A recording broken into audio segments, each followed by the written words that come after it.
In the Eastern Cape, officials are pleading with parents in rural areas not to send their children to school if they have to cross rivers to get there. 13 people have died and several others are still missing following floods from last week. The Cooperative Governance and Traditional Affairs MEC Zolile Williams says that 6 municipalities have been affected. He's with us again tonight for an update on the situation. A very good evening to you, sir. Grateful for your time. So this warning against people sending their children to school if they have to basically cross rivers, making it unsafe, was issued a few hours ago. Have there been any incidents? Good evening, Tembekile, and good evening to the viewers at home. Well, Tembekile, currently we have advised parents to keep kids at home so that they are not affected by the rain and the rivers that are still flowing very hard.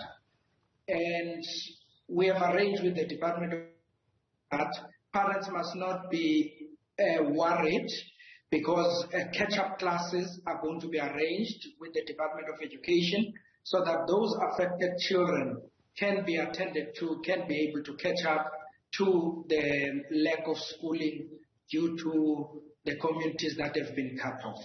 And are these areas where the children have to cross or would have to go through rivers because there are no bridges, or there were no bridges before the floods, or because infrastructure has been washed away? Yes, Tembekile, the bridges have been washed away, and there's been landslides also. You'll find out that in a normal area where there was a bridge, you can't now cross normally in that particular area. And the problem is that bridges have been widened up, and with the flow of water of the stream flowing very hard. So you don't want to risk lives of kids in that situation. And what we did then was to try and engage with the National Public Works Department and the Army to try and ask if they can bring us temporary bridges which can help and give a reprieve in those affected communities during this time. We are hopeful that this Sunday coming, we will be getting those temporary bridges which can be quickly be fitted in and that communities can be able to cross over. And we're thinking as a province that if those bridges seem to be working, we would want to store such facilities in our disaster centers so that if we get to this situation in future, we do have something that we can use to try and make sure that the community is not affected as it is today. And I would like to appeal, Tembekile, for calm. The taxi industry is hugely affected because their taxis cannot travel. The village truckers who normally do tracking of many things in the villages, they are quite frustrated because the business is not going.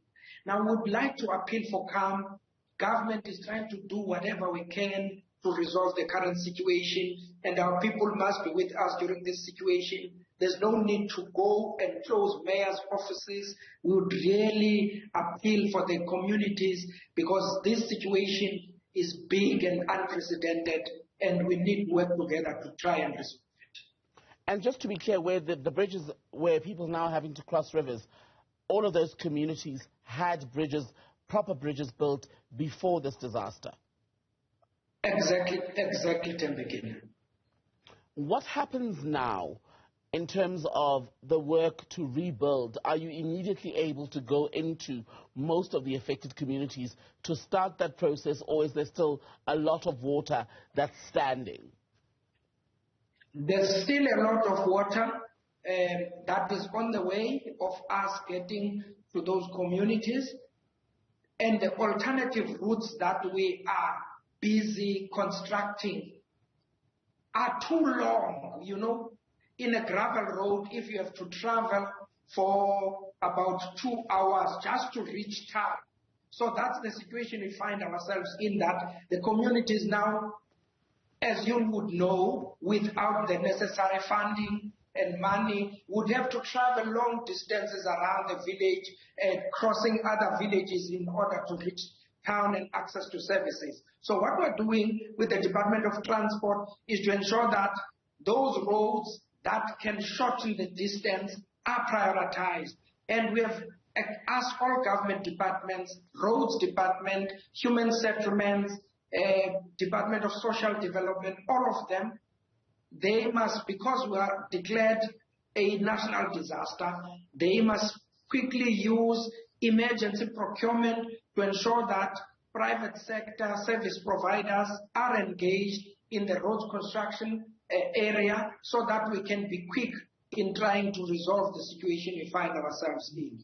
And in terms of the death toll, is it still 13? Have all the missing people been accounted for? No. Regrettably, these disasters have led to us losing about 21 people. And then 7 are still missing. And our divers and police are still busy searching for those people. And where are they searching for them for? Where did they go missing? Especially in the OR Tambo area, in Bashe, in OR Tambo, in the Coffee Bay and KSD and Bashe areas. All right, good to speak to you, sir. Grateful for your time. Zolile Williams, the Eastern Cape Cooperative Governance MEC. Grateful for your time speaking to us tonight.